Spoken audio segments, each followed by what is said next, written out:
रात का समय था। लियोन ऑफिस से थका हारा अपने घर की तरफ पैदल लौट रहा था।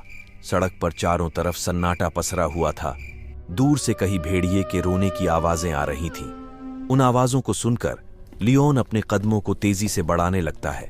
थोड़ी दूर चलने के बाद रोड के किनारे लगी स्ट्रीट लाइट अपने आप जलने बुझने लगती हैं। यह दृश्य देख लियोन थोड़ा सा घबराता है, पर अब उसका घर वहां से काफी करीब होता है तो वो हिम्मत बांधकर और तेजी से अपने घर की ओर बढ़ने लगता है। सन्नाटे की वजह से उसके जूतों की आवाज चारों तरफ गूंज रही होती है। तभी लियोन को अपने पीछे से किसी के गुनगुनाने की आवाज सुनाई देती है। लियोन रुककर पीछे मुड़ता है। तभी वह देखता है कि स्ट्रीट लाइट के नीचे एक औरत गुनगुनाते हुए अजीब तरह से डांस कर रही है। लियोन को ये अजीब लगता है। वो उस औरत की तरफ अपनी धीमी कदमों से बढ़ने लगता है।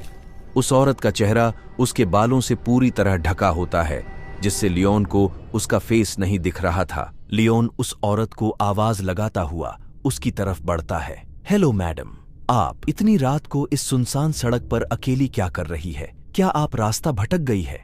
वह औरत लियोन के किसी बातों का जवाब नहीं देती है। वह बस गुनगुनाते हुए अजीब तरह से डांस कर रही होती है। लियोन उस औरत के एकदम करीब पहुंचने वाला होता है। तभी पीछे से किसी ने लियोन को आवाज दिया, लियोन, तुम वहां अंधेरे में अकेले किससे बातें कर रहे हो? लियोन पीछे देखता है तो वो लियोन के ऑफिस का ही एक कॉलीग एल्विन होता है। लियोन एल्विन से कहता है, अरे ये लेडी, और पीछे मुड़ता है पर वहां उसे कोई नहीं होता। स्ट्रीट लाइट जो पहले अपने आप जल बुझ रही थी, वो भी अब बिल्कुल नॉर्मल जल रही होती है। लियोन सोचता हुआ एल्विन के साथ अपने घर की तरह चल देता है। घर पहुंचने पर भी लियोन उन बातों को भूल नहीं पा रहा होता है। लियोन घर में अकेला रहता है। उसके पेरेंट्स पास के ही एक विलेज में रहते हैं।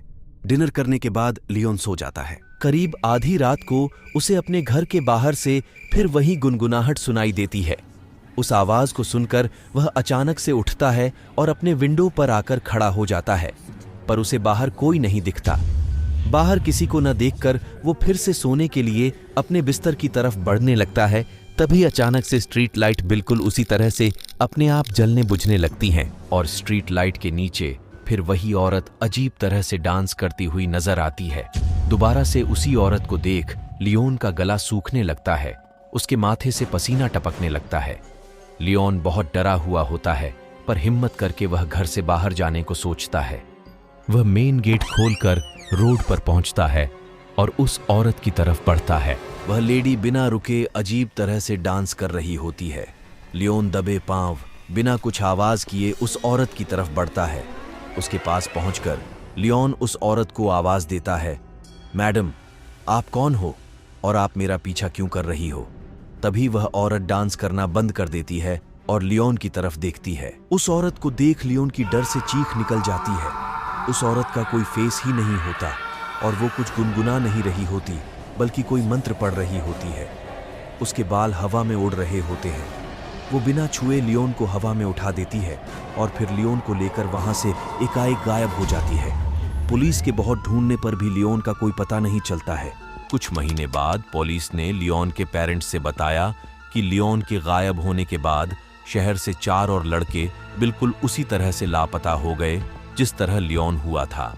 इन्वेस्टिगेशन से उन्हें पता चला कि जितने भी लोग पिछले कुछ महीनों में गायब हुए हैं, उन सभी में एक बात कॉमन थी, और वो ये है कि उन सभी ने गायब होने से पहले अपने फैमिली मेंबर्स और दोस्तों से एक ऐसे लेडी का जिक्र किया था जो आधी रात सुनसान सड़कों पर कोई गीत गुनगुनाते हुए अजीब तरह से डांस करती नजर आई थी।